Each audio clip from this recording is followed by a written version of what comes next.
You can't give away what you don't have. Now, it sounds ridiculous, but it's more than what meets the ear as you hear this. You can't give away what you don't have. People who are not good at giving away love can't give away love because they don't have it to give away. If I want to give you a dozen oranges, I can't give you those dozen oranges unless I go out and pick up 12 oranges someplace. Otherwise, all it is just empty rhetoric. And the same thing is true of virtually everything in your life.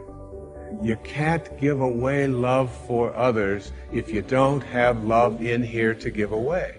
If what you have in here is contempt, if what you have in here is anger, if what you have in here is fear, then these are the things you're going to be giving away in your life.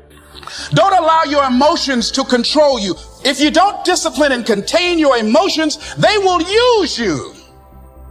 Your mind goes on automatic. Weeds don't have to have any encouragement to grow. You don't have to water them. They don't have to get sunshine. They don't have to have fertile ground. They will grow through the cracks of a sidewalk. But if you want to grow orchids or roses or any kind of exotic flowers, there are special processes and procedures you must go through. You don't have to force yourself or motivate yourself to think negatively, to be depressed, to hate somebody, to want revenge, to want to get back at somebody, to beat yourself up over the head, to feel loaded with guilt. You don't have to make any effort to do that. You've got to be willing to harness your will. Your mind is on automatic. It will do that by itself. You've got to find ways to increase your sense of self-appreciation, because if you don't, you're bombarded with negative stuff every day that beats you down, and you will find yourself unconsciously engaged in self-destructive behavior. If you don't program yourself, life will program you. You got to get grounded. You've got to train your mind to serve you. Just make up your mind. This is not going to control you. You have got to make a declaration. This is what you stand for. You're standing up for your dreams. You're standing up for peace of mind. You're standing up for health. You want it, and you're going to go all out to have it. It's not going to be easy. When you want to change, it's not easy. If it were in fact easy, everybody would do it. But if you're serious, you'll go all out and say, in spite of this, I'm in control here. I'm going to turn this situation around. I'm not going to sit back and moan and cry over what happened and what went wrong and who did what.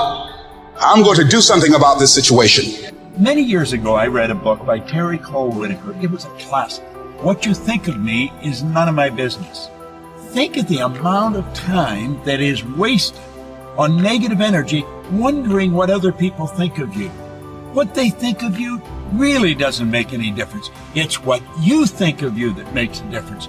So as you go through the day, don't worry about what other people think of you. Just say, I'm all right. I'm God's highest form of creation. So what people tell you doesn't matter at all. It's what you stack. It's what you assemble. It's what you create. It's the habit of what you put in your head. And today I don't blame you, because we got a whole culture that's always blaming somebody else for something in their life.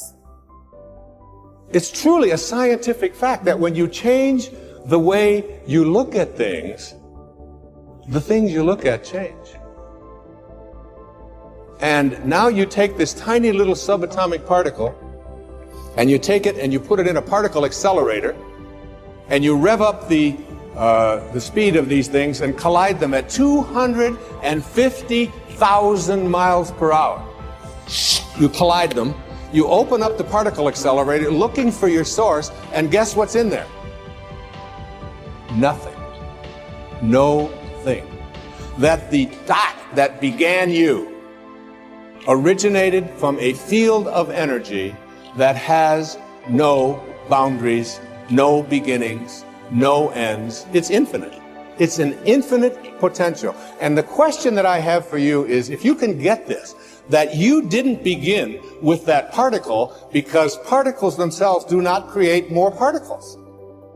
St. Paul put it this way in the New Testament, that which is seen hath not come from that which doth appear.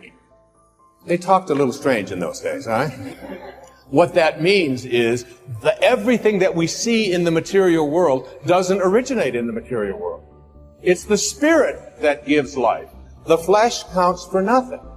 If the shape of your eye can be in an energy field that has no boundaries, no form, no materialness to it, why not the shape of your life?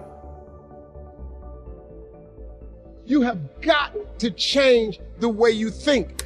It is the whole determining factor of where you go in life. We are all where we are today because we thought ourselves to this position. If you don't like the position, think yourself out of it. Your brain is divided into two halves, positive and negative, good and evil. It don't function on nothing else. Ain't no neutral ground in your brain. It's either positive and good or negative and evil. Each half of your brain has millions of factory workers on each side. You got 1 million factory workers on the positive side. You got 1 million factory workers on the negative side. At the forefront of each one of those factories in your brain is a foreman. You got foreman positive and you got foreman negative. You are in charge. You're the boss of the factory. Guess what? We are how we think.